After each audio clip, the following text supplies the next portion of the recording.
దేవునికి స్తోత్రం. మన ప్రభువును రక్షకుడైన యేసుక్రీస్తు వారి నామంలో అందరికీ ఉదయకాల శుభములు తెలియజేయుచున్నాను.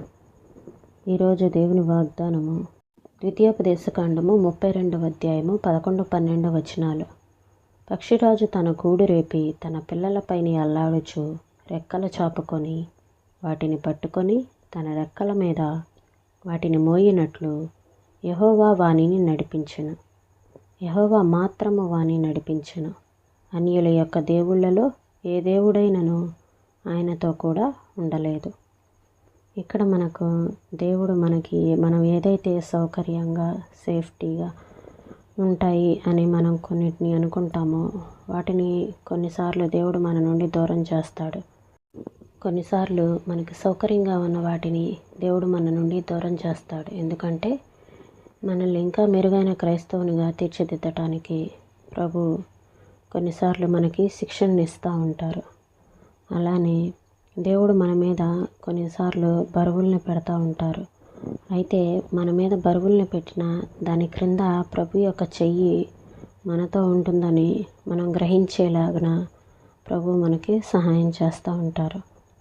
మన పరలోకపు తండ్రి తన సంరక్షణలో పసికందులుగా ఉన్న మనలను కొండ అంచులకు తీసుకువెళతాడు. ఒక్కొక్కసారి మనలను అక్కడి నుండి అగాధంలోకి నెట్టివేస్తాడు కూడా.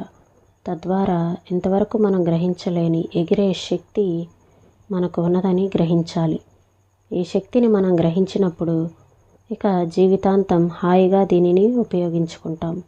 అయితే ఈ ప్రయత్నంలో మనకేదైనా ప్రమాదం జరిగే పరిస్థితి కనిపిస్తే ఆయన పక్షిరాజులాగా మన క్రిందకి ఎగిరి వచ్చి తన బలిష్టమైన రెక్కల మీద మనలను మోసుకొని పైకి తీసుకెళ్తాడు.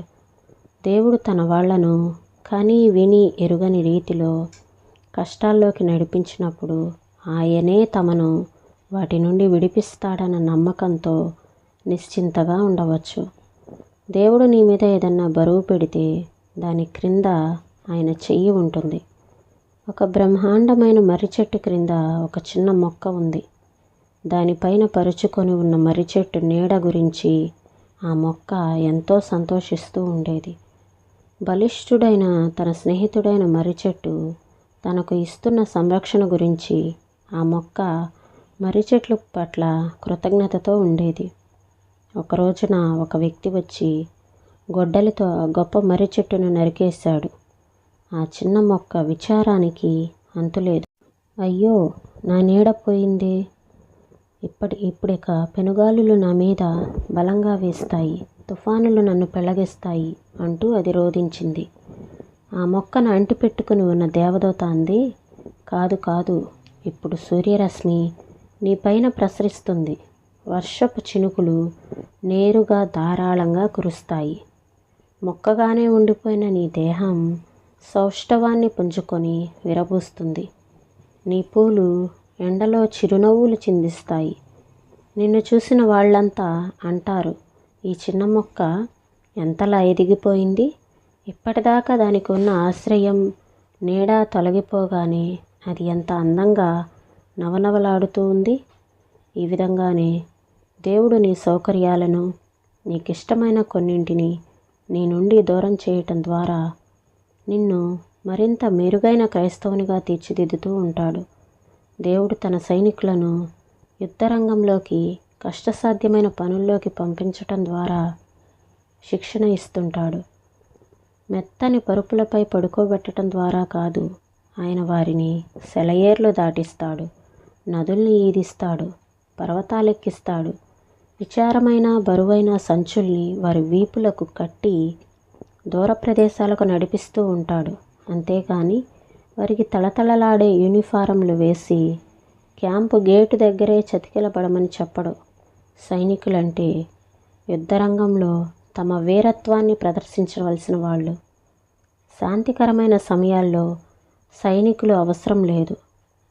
తుపాకీ మందు వాసనలో, ఫిరంగి మూతల్లో, పొగల్లో, తుపాకీ గుండ్లు దూసుకుపోతున్న స్థలాల్లో మాత్రమే సైనికుడు శౌర్యాన్ని నేర్చుకుంటాడు. క్రైస్తవుడా, నీ కష్టాలన్నిటికీ ఉదాహరణ చాలు కదా. నీలోని శ్రేష్టతను దేవుడు బయటకు తెస్తున్నాడు. నిన్ను యుద్ధరంగంలోకి నడిపించడం ద్వారా నీలోని సైనిక లక్షణాలను అభివృద్ధి చేస్తున్నాడు. దానిలో విజయం సాధించటం కోసం నీ మనసంతా లగ్నం చేసి పోరాడు. ఈ మాటలను ప్రభు మన వినికిల్లో దీవించునుగాక. ప్రార్థన చేసుకుందామండి.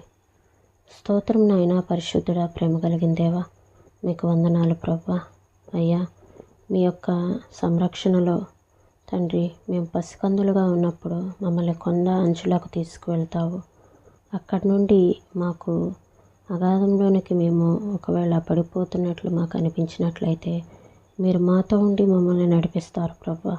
మా మీద ఏదైనా బరువులు పెడితే దాని క్రింద మీ చెయ్యి ఉంటుంది ప్రభా. మమ్మల్ని ఇంకా మెరుగైన క్రైస్తవులుగా మీరు తీర్చిదిద్దటానికి మాకు శిక్షణనిస్తూ ఉంటారు.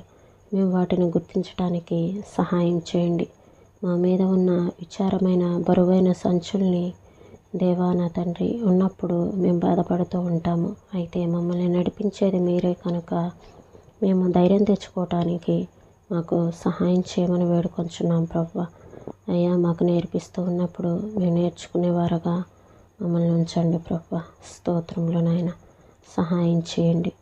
మమ్మల్ని యుద్ధరంగంలో ఉంచినప్పుడు దేవా, మాలో ఉన్న సైనిక లక్షణాలను మీరు అభివృద్ధి చేస్తున్నారని, అదంతా విజయం సాధించటం కోసమని మేము పోరాడే శక్తిని మాకు అనుగ్రహించమని యేసయ్య పరిశుద్ధమైన నామంలో అడిగి వేడుకొంచున్నాము తండ్రి. ఆమేన్.